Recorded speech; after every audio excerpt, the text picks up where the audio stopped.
friends. Naturally, it's called Raccoon Cafe, and there can be up to a 30-minute wait to snuggle up to these furry friends. Scalding hot beverages and jumpy critters? What could possibly go wrong? And finally, bears just want to have fun. A homeowner in Lake Arrowhead, California, captured video of this bear looking a bit puzzled at an owl hanging from a tree in the front yard. The bear eventually bats at the owl, perhaps trying to figure out if the owl is real or not. Hey, Mr. Bear, it's not real. And this week's edition of the News Hounds Now update. That's so cute. I love bears. Thanks for helping out. Thanks for helping out, Danica. Sure thing. Have a good weekend. News 3 Now at 5 starts right now. And right now at 5, a homicide investigation is underway in Madison after a woman was found dead on the city's east side this morning. Plus, Madison will not host any delegates for the 2020 Democratic National Convention, but that doesn't mean we won't have visitors.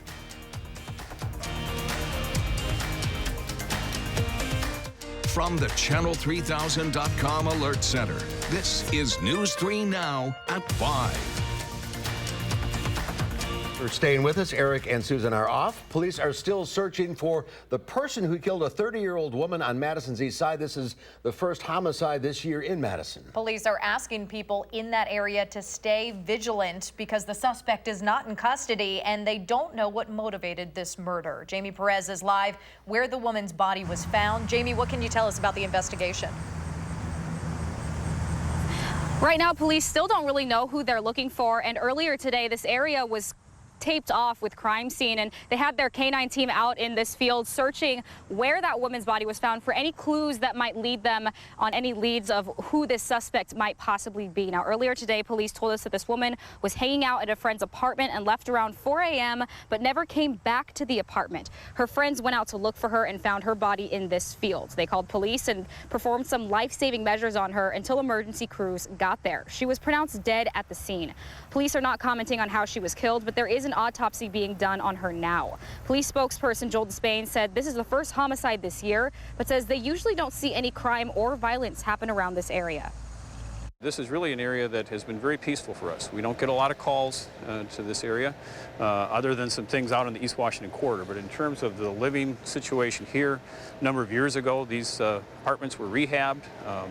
And again, the people who live here are good people. There are some people that I spoke with today who feel differently about the type of things that go on around this area. Some people saying they don't feel safe, others saying there's no reason for them not to feel safe, even with this homicide. Coming up tonight at 6, we'll hear some of those mixed reactions from people that live in this area, even their reactions before the homicide happened and now that the homicide has happened. In the meantime, police are asking that if you have any information that you call Crime Stoppers. All right, Jamie Perez reporting live for us from the east side. Thank you. A Fenimore man is facing 3 charges of first-degree child sexual assault. The criminal complaint says all 3 victims told their parents that 26-year-old Jamie John Childs, who you see here, touched them inappropriately while they were at his mother, Susan Childs' home.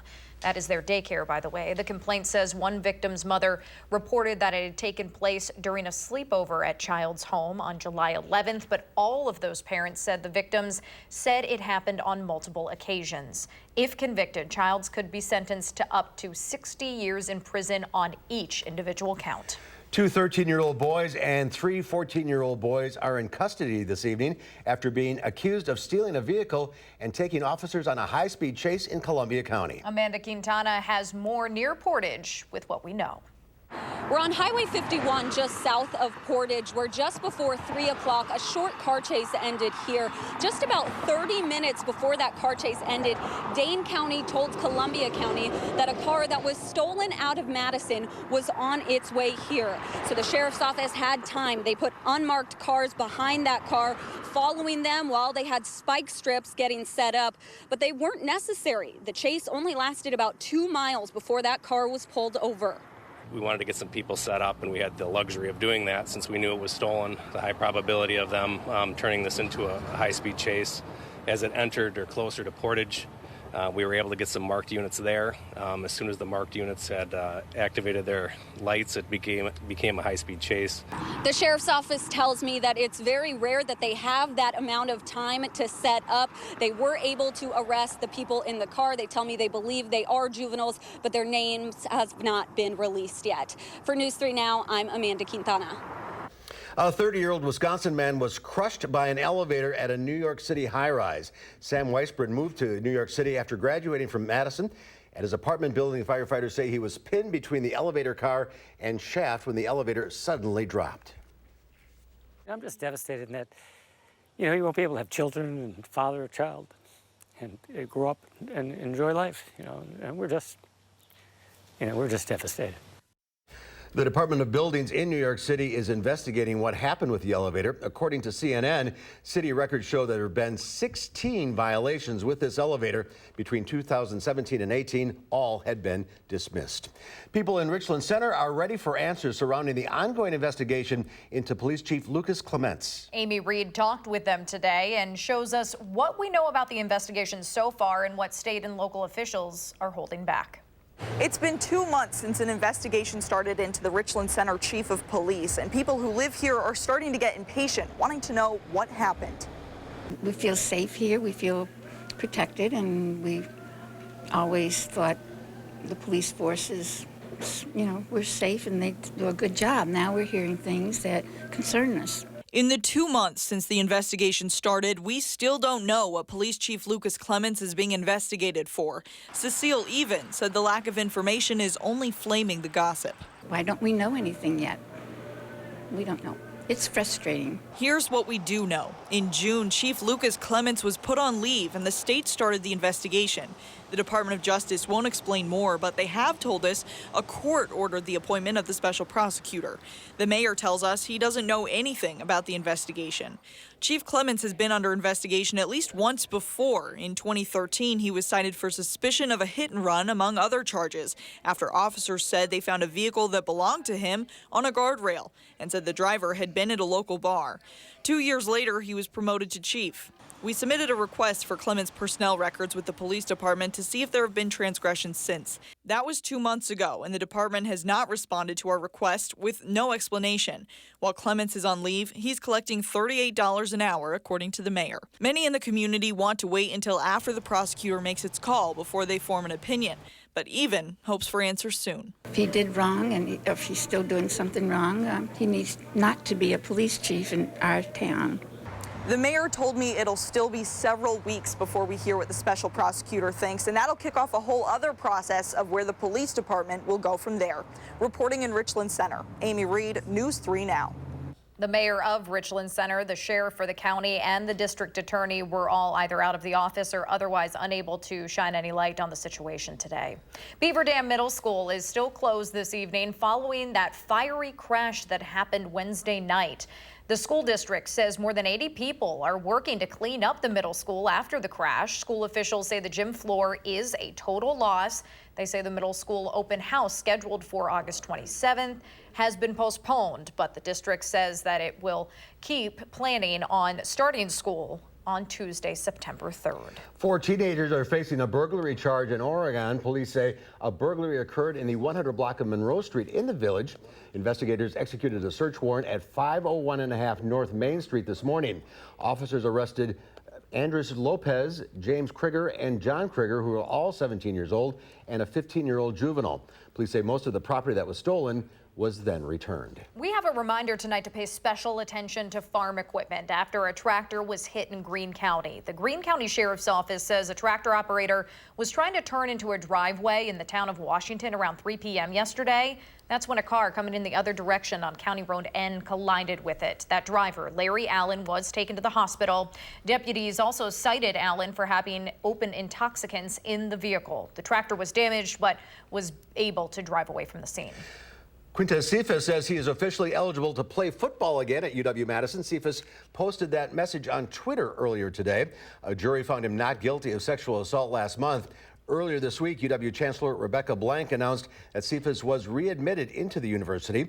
On the Badgers website, it says that Cephas is a junior and will be wearing number 87 for Wisconsin. We're taking a closer look tonight at the potential impact of the 2020 Democratic National Convention on the Madison area. And we've learned that none of the delegations will stay in hotels in our area next July. But as Rose Schmidt explains, local and state groups say there'll still be plenty of visitors. Yes, there are several Madison and Dane County hotels that have rooms blocked aside for potential use from DNC attendees. That's at the request of Destination Madison. The head of that organization says she's been in communication with the DNC since March, when Milwaukee was announced as the host city of the convention in July 2020.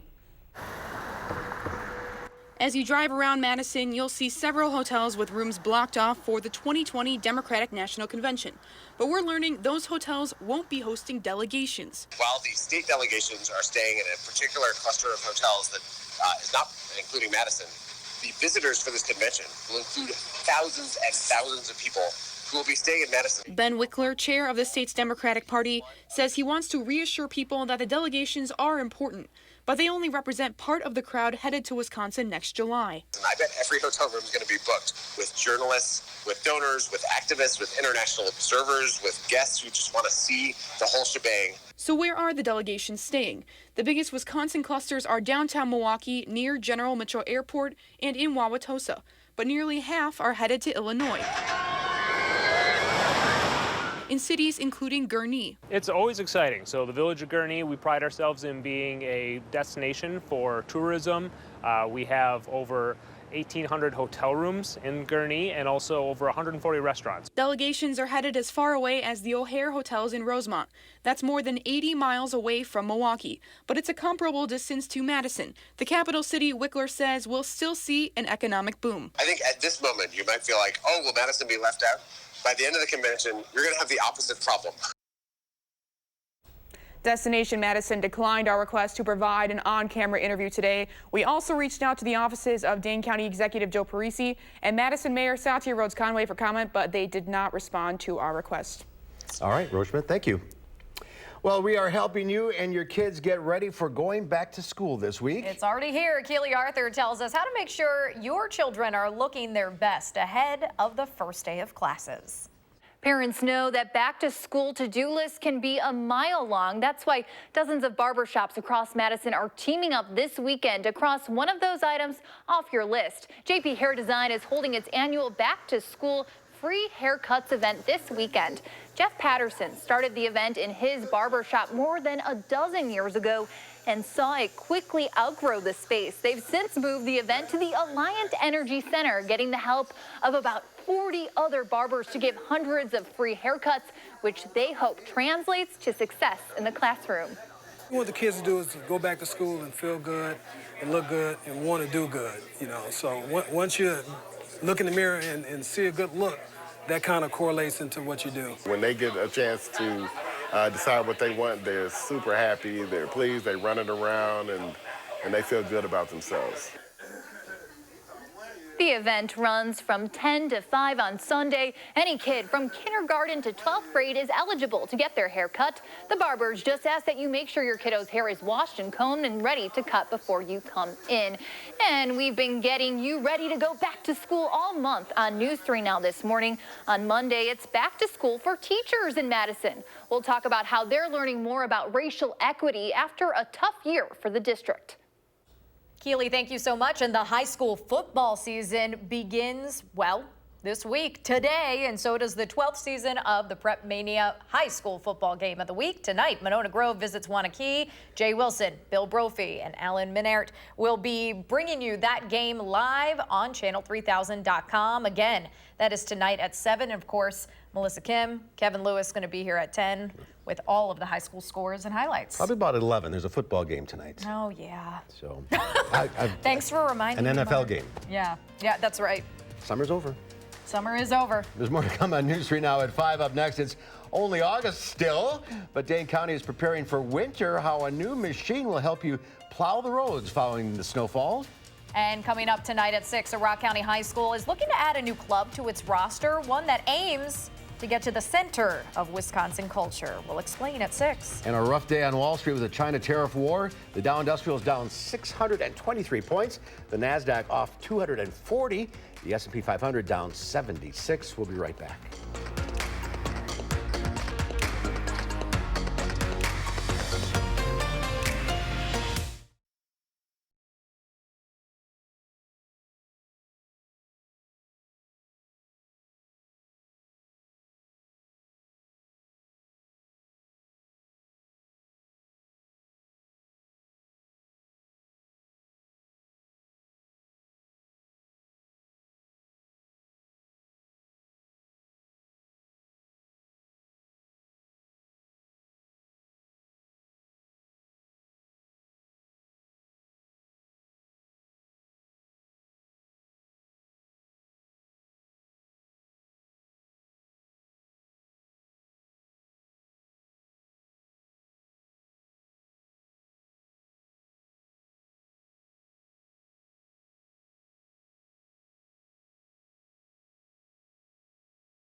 With all this sunshine, it might be too early for most of us to start thinking about winter. Yeah, I'm not doing it. No way. But that is not the case for snowplowers in our area. Gabriella Bucara shares more about what they are doing now to keep the roads clear come wintertime. Snowplowers are getting started now before the snow hits the ground. With the help of technology, they're training for everything they can expect to come their way. This is the first year Dane County is using the L3T simulator, which consists of a replica driver's seat and computerized simulations that provide real practice in all weather conditions and with the hazards drivers see on the road. Dane County Executive Joe Parisi got behind the wheel of the simulator to see firsthand what it takes to manage one of the big machines.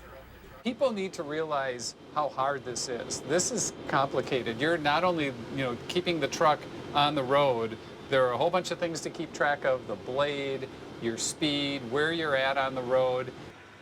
Drivers are coached through the simulation with the instructor who can make changes throughout the video, including to weather and having cars and people walk in front of the snowplow. Drivers say the simulator is accurate with what they experience out on the roads.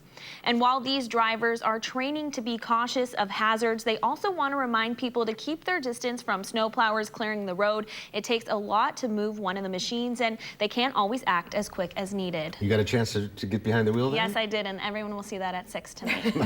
Looking forward to it. I got behind the wheel of a real one, not in snow, but it is not a joke. It's huge. Yes, it most certainly is. Thanks, Gabby. Gabby, thank you. Let's get a look now at your first alert to weather. Hopefully no snow in the forecast. Chief Meteorologist Gary Canalti is at the Middleton Good Neighbor Festival with your forecast. Hi, Gary. Hi, Mark. You know, last year at this time, we were able to get the live weather in at Good Neighbor Fest, but remember, we were in the middle of just a deluge of rain at this time of year. Middleton had just received quite a bit of flooding just a few days before the Good Neighbor Fest, and this year, a completely different story. Take a look at the forecast that we have for you here. I mean, this evening, skies will clear out. Should be a very nice evening. Skies mostly clear. Temperatures will drop into the 60s. And then for tomorrow and Sunday, I'm looking for high temperatures in the upper 70s with plenty of sunshine. So really nice forecast. On visible cloud track, you can see there have been a few clouds that popped up this afternoon, but that's pretty much about it. As far as Doppler track right now, other than maybe a couple of showers up in far northern portions of North Dakota and Minnesota, that is it. It's still dry around here, so we have a dry weekend in store for us. The live view from the WISC sky cam shows just a few fair weather cumulus clouds out there, nothing that'll produce any precipitation. The live view from the Edgewater sky cam in downtown Madison, another nice view there as well. As we check out the almanac for today, high temperatures so far 74 degrees, low temperature at 57, just a shade below the averages, and right now, take a look at this temperature. You can't get much better than this. 73 degrees, winds out of the northeast at 12 miles an hour, and the dew point temperature very comfortable at 52 degrees. As we check out low temperatures this morning, they were in the upper mid-30s up in Superior and around 40 in Rhinelander, but we were in the 50s, and I don't expect us to drop much lower than that. Current temperatures are in the 70s across the state, although still in the upper 60s in far northern Wisconsin. There's been a little more cloud cover there, but these dew point temperatures are staying in the 50s, and that's the key to keeping it comfortable for the weekend.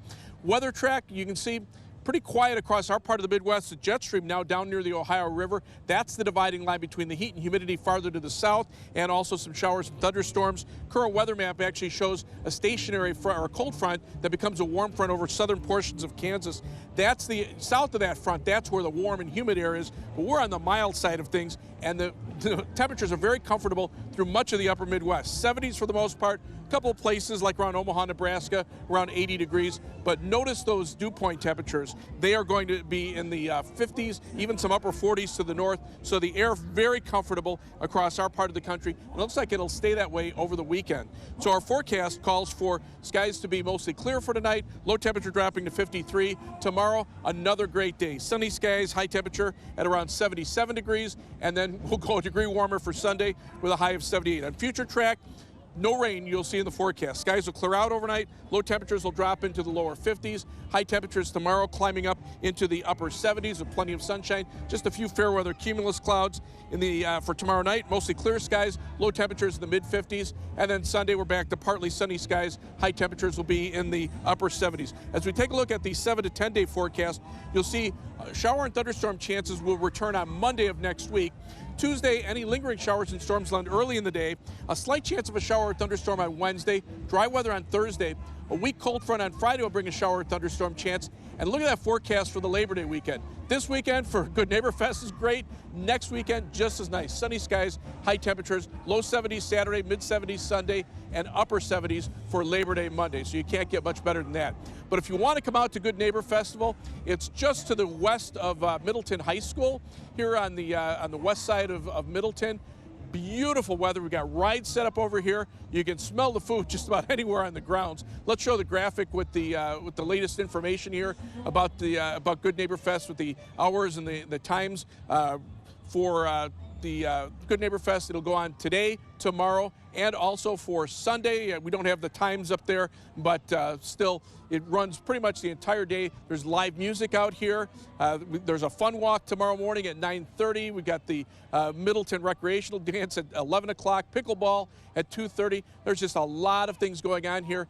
And after last year, this is the year to make up for it. So come on out to Good Neighbor Festival. Again, just to the west of Middleton High School, just north of University Avenue in Middleton. And believe me, you'll have a lot of fun out here. And make sure you come hungry, too, because you can smell the food behind me. The beer tents are also set up as well.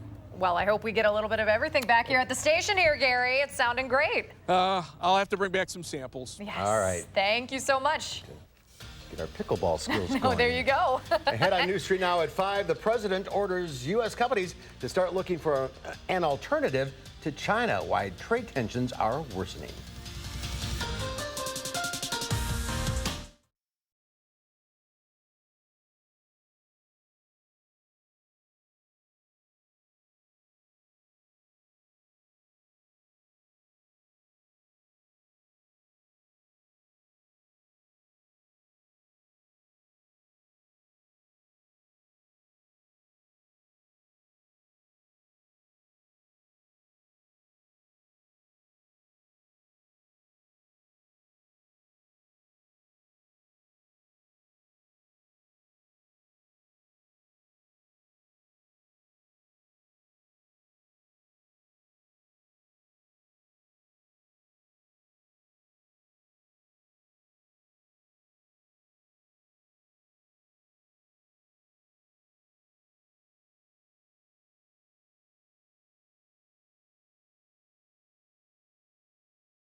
The Supreme Court announced today that Justice Ruth Bader Ginsburg has been treated for pancreatic cancer in New York City. According to the nation's highest court, the tumor was treated definitively, and there's no evidence of the disease elsewhere in her body. This is the 86-year-old's fourth bout with cancer. Well, President Trump lashed out against China, escalating the trade war between the world's two largest economies. China announced new tariffs on $75 billion in U.S. products, retaliating against the planned U.S. tariff hikes on Chinese imports scheduled for September and December. In a tirade of tweets, the president accused China of stealing trillions of dollars in intellectual property, saying, "We don't need China, and frankly, we'd be far better off without them." Dissemination of the information and policy is so incoherent and so on a day-to-day basis, we're really only a tweet away from a up or down movement. The U.S. Chamber of Commerce weighed in about trade tensions, saying it shares the president's frustration, but wants to see the two sides return to the negotiating table. Coming up, we'll have another check on weather. That's coming up right after the break.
Tonight on the CBS Evening News, late details on Supreme Court Justice Ruth Bader Ginsburg's new cancer battle. Aspiring YouTubers. Some of these happy campers could make big money while still in elementary school. And Steve Hartman has a young boy's window on the world. That's tonight on the CBS Evening News.